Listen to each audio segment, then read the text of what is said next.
समय था 1971 का। बॉर्डर पर एक ऐसी घटना घटी थी जो मात्र 13 दिन ही चली थी।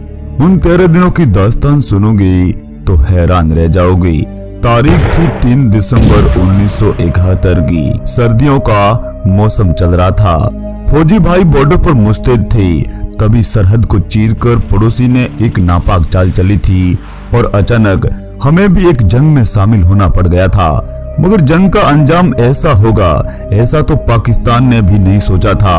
आखिर उन दिनों क्या हो रहा था और फिर भारत ने हारी हुई बाजी को जीत में कैसे बदला था।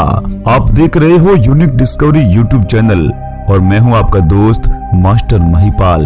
तो चलते हैं इतिहास के पुराने पन्नों में। आज से करीब 52 साल पहले बाकी देशों की तरह भारत भी धीरे धीरे आगे बढ़ रहा था। जब 1947 का बंटवारा हुआ तब पाकिस्तान का इलाका 2 जगह पर हुआ करता था। एक हमारे पूर्व में बैठा था तो दूसरा पश्चिम में। इस तरह हमारा जीना मुश्किल हो रहा था। दोनों तरफ से इनकी नापाक हरकतों के चलते बॉर्डर पर हमेशा तनातनी रहती थी। पूर्वी पाकिस्तान, जिसे आज बांग्लादेश भी कहते हैं, ढाका इसी पूर्वी पाकिस्तान का गढ़ हुआ करता था। पाकिस्तान के इतिहास में पहली बार लोकतांत्रिक चुनाव हो रहे थे और ये समय था 1970 का। पूर्वी पाकिस्तान में अवामी लीग की एक पार्टी चुनाव लड़ रही थी जिसके प्रमुख थे शेख मुजीबुर रहमान। पश्चिमी पाकिस्तान के लिए यह समय बड़ा ही घातक सिद्ध हो रहा था। असल में पूर्वी पाकिस्तान की अवामी लीग ने ऐसे चुनाव लड़ा कि जो लोग पश्चिमी पाकिस्तान को गढ़ मान रहे थे वह आज पूर्व की ओर बढ़ने को मजबूर था। यानी अब पाकिस्तानी सत्ता का केंद्र पश्चिमी पाकिस्तान की बजाय पूर्वी पाकिस्तान बनने वाला था। इस तरह पूर्वी पाकिस्तान में दंगे शुरू करवा दिए थे और इसी कारण पश्चिमी पाकिस्तान में विद्रोह शुरू हो गया था। असल में यह एक बगावत थी। इसी बगावत को कुचलने के लिए जनरल टिक्का खान को पूर्वी पाकिस्तान भेजा गया था।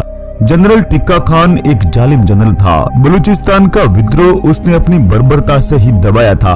उसने बलूचिस्तान में ऐसा कत्लेआम करवाया कि लोगों ने उन्हें कसाई तक की उपाधि दे डाली थी। तब से उस जालिम टिक्का खान को बूचड़ो बलूचिस्तान कहा गया और फिर तय समय में टिक्का खान पूर्वी पाकिस्तान पहुंच गया था। टिक्का खान के नेतृत्व में पाकिस्तानी सेना ने अत्याचार की सारी हदें पार कर दी थी और इसी कारण पूर्वी पाकिस्तान के नागरिक भारत की ओर पलायन करने लगे और ये संख्या हजारों में नहीं बल्कि लाखों में थी। भारत के सामने शरणार्थियों को लेकर एक संकट पैदा हो गया था। भूखे प्यासे और पीड़ित बंगाली भारत की तरफ आगे बढ़ने लगे। धीरे धीरे हमारे लिए मुश्किलें बढ़ रही थी। इस तरह बड़े पैमाने पर भारत के लिए शरण देना मुश्किल हो रहा था। उस समय भारत की बागडोर श्रीमती इंदिरा गांधी के हाथों में थी।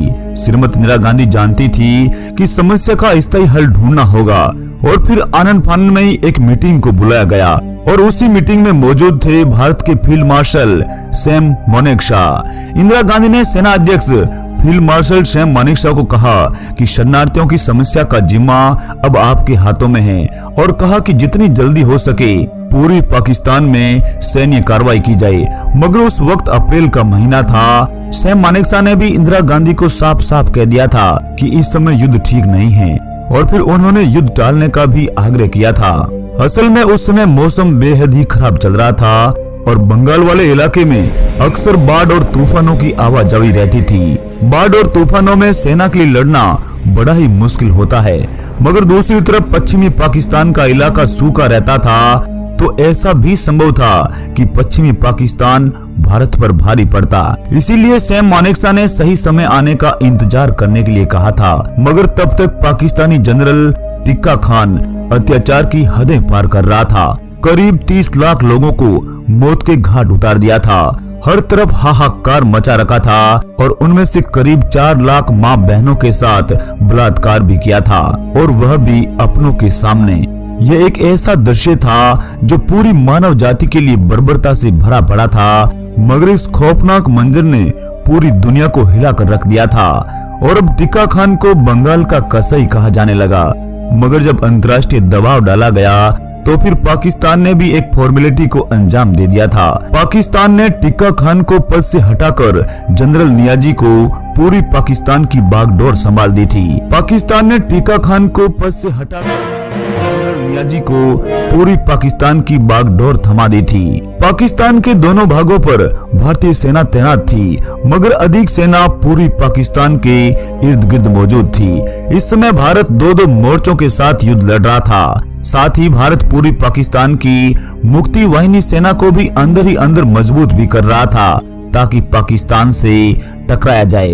पाकिस्तान को एहसास हो गया था कि भारत कभी भी हमला बोल सकता है। तभी पाकिस्तान को एक गुप्त खबर मिली थी कि भारत की पूरी सेना पूरी पाकिस्तान के आसपास तैनात है और पश्चिमी सरहदें खाली पड़ी है, और पाकिस्तान ने इसका फायदा उठाने की पूरी कोशिश भी की थी। पाकिस्तानी सेना रात के अंधेरे में निकल पड़ी थी। तारीख थी 3 दिसंबर 1971 की। पाकिस्तानी सेना राजस्थान के जैसलमेर के धुरों में एंट्री करती है, और ये जगह थी लोंगेवाला।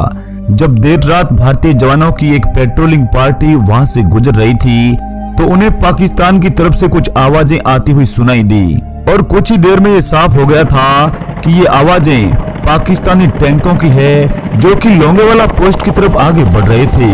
लोंगेवाला में तैनात थे मेजर कुलदीप सिंह चांदपुरी, और सामने से आ रही थी करीब 3000 पाकिस्तानी फौजें। तो मेजर चांदपुरी ने एयरफोर्स की मदद मांगी, लेकिन वायुसेना के विमानों में उस समय तक वह तकनीक नहीं थी कि वे रात में उड़ान भर सके, यानी मदद सुबह तक ही पहुंच सकती थी। अब मेजर चांदपुरी ने ठान लिया था कि किसी भी तरह से इन पाकिस्तानियों को सुबह तक रोकना होगा, और यहीं पर मेजर ने एक योजना को अंजाम दिया था। मेजर ने सैनिकों के टिफिन को इकट्ठा करवाया। इन टिफिन को एंटी टैंक माइन के साथ रेत के धोरों में दबा दिया था, और जब पाकिस्तानी टैंक पोस्ट के करीब पहुंचे तो उनके 3 टैंक एंटी टैंक माइन की वजह से तबाह हो गए थे, और आगे भी उन्हें कंटीले तार बिछाए हुए नजर आए। तो फिर पाकिस्तानी सेना और घबरा गई, और उन्होंने समझ लिया था कि यहाँ हर तरफ बारूद ही बारूद बिछा हुआ है। तब पाकिस्तानी सेना के ब्रिगेडियर तारिक मीर ने इंजीनियर की सहायता ली और खोजबीन शुरू की। इसमें पाकिस्तानी सेना ने अपने अहम 3 से 4 घंटे गंवा दिए थे, और फिर हैरान करने वाले नतीजे सामने आए। रेत के धोरों में काफी संख्या में सैनिकों के टिफिन निकले। तब तक सुबह का वक्त हो चुका था, और भारतीय वायुसेना के विमान लोंगेवाला पोस्ट की ओर उड़ान भर चुके थे। अब लोंगेवाला का दृश्य कुछ अलग ही था। इन पाकिस्तानी टैंकों पर हंटर विमानों द्वारा ऐसी बमबारी की गई कि 90 के 90 टैंक वहीं ध्वस्त हो गए थे। पाकिस्तानी सैनिक टैंक छोड़ कर भाग रहे थे, और भारतीय सेना ने लोंगेवाला पोस्ट पर विजय हासिल कर ली थी। जमीनी लड़ाई अब समुद्र तक पहुंच चुकी थी। भारतीय नौसेना ने पाकिस्तान के 10 युद्धपोतों को नष्ट कर दिया था, और भारतीय डिस्ट्रॉयर INS राजपूत ने पाकिस्तानी पनडुब्बी गाजी को भी समुद्र के तल में ही डुबो दिया था।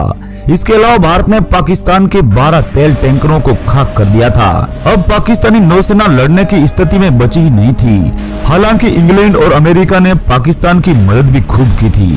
पाकिस्तान की सहायता के लिए ब्रिटेन ने 10 दिसंबर को अपना एक बेड़ा पाकिस्तान की मदद के लिए भेजा था, मगर जैसे ही भारतीय जल सीमा में दाखिल हुआ तो वह भी हैरान रह गया था, क्योंकि उसका बाप पहले से ही वहां मौजूद था। असल में उस समय तक ब्रिटिश नेवी दुनिया की सबसे तेज मानी जाती थी, मगर भारत के दोस्त रूस ने अपना बेड़ा भेजकर दुश्मनों को चकनाचूर कर दिया था।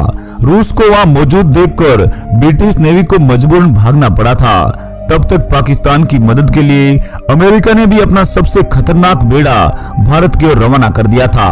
जैसे ही अमेरिकी समुद्री जहाज भारतीय जल सीमा में दाखिल हुआ तो उन्हें रूसी डिस्ट्रॉयर और क्रूजर ने चारों तरफ से घेर लिया और उस पर मिसाइलें तान दी थी, और साथ ही रूसी पनडुब्बी भी जल सतह से ऊपर आ गई थी। इन सब को देखकर अमेरिकी बेड़े को भी उल्टे पांव भागना पड़ा था। अब पाकिस्तान को हर तरह से हार का सामना करना पड़ रहा था। यहाँ पर दाल गलती नजर नहीं आ रही थी। तभी पाकिस्तान ने यूएनओ का सहारा लिया। तब पाकिस्तान भारत के खिलाफ यूएनओ जा पहुंचा और युद्ध विराम की गुहार लगाई, पर भारत के दोस्त रूस ने इस पर भी वीटो कर दिया था। अब भारत का अगला टारगेट था ढाका पर विजय करना, लेकिन पाकिस्तानी सेना ने नियाजी के नेतृत्व में ढाका की किलेबंदी शुरू कर दी थी। साथ ही ढाका की तरफ जाने वाले सारे रास्ते बंद कर दिए थे, ब्रिज और हाईवे को तबाह कर दिया था। अब पाकिस्तानी सेना अपनी पूरी ताकत ढाका की रक्षा के लिए लगा रही थी। भारतीय सैनिक तेजी के साथ ढाका की ओर बढ़ रहे थे। सभी पुलों को बर्बाद कर दिया था। मजबूरन भारत को अपने सैनिकों को विमानों के जरिए ढाका में उतारना पड़ा था। फिर भारतीय विमानों ने ढाका पर इतनी बमबारी की कि पाकिस्तानी झुकने को मजबूर हो गए थे। ढाका गवर्नर हाउस पर भी उस वक्त बम गिरे थे जब गवर्नर हाउस में पाकिस्तान के बड़े अधिकारियों की एक अहम मीटिंग चल रही थी। इससे घबराकर पाकिस्तानी गवर्नर ने इस्तीफा तक दे दिया था। अब ढाका को भारतीय सेना ने चारों तरफ से घेर लिया था और इससे नियाजी भी घबरा गए थे। अब उनके पास भारतीय सेना को रोकने का कोई रास्ता भी नहीं बचा था। अमेरिका, ब्रिटेन और चीन भी चुप बैठे थे और पाकिस्तानी सेना को महज 13 दिनों के अंदर ही भारत के सामने घुटने टेकने पड़े थे। पाकिस्तानी सेना ने सरेंडर कर दिया था। करीब 93,000 पाकिस्तानी सैनिकों ने हथियार डाल दिए थे और जनरल नियाजी ने अपनी पिस्तौल हिंदुस्तान के कदमों में रख दी थी। यह दुनिया का अब तक का सबसे बड़ा आत्मसमर्पण था, जो कि Guinness book of world record में भी दर्ज है। हालांकि पाकिस्तान को अमेरिका, ब्रिटेन, चीन, श्रीलंका से मदद तो खूब मिली थी, लेकिन भारतीय सेना के सामने टिक नहीं पाया था। इस युद्ध में पाकिस्तान ने अपनी आधी जमीन गंवा दी थी। पाकिस्तान की अर्थव्यवस्था तहस नहस हो गई थी। आधी जल सेना, चौथाई वायुसेना और 1/3 सेना को इस युद्ध में गंवा दिया था। वह हिंदुस्तान ही था जिसने ढाका विजय के बाद अपना तिरंगा फहराए बिना बांग्लादेश को एक नया राष्ट्र घोषित कर दिया था। दोस्तों, भारतीय सेना के लिए एक लाइक तो बनता ही है। दोस्तों, इस वीडियो को इतना शेयर करो कि हर हिंदुस्तानी को पता चले कि कितनी ताकतवर है हमारी भारतीय सेना। दोस्तों, अपना चैनल सब्सक्राइब करना ना भूलें। जय हिंद, वंदे मातरम।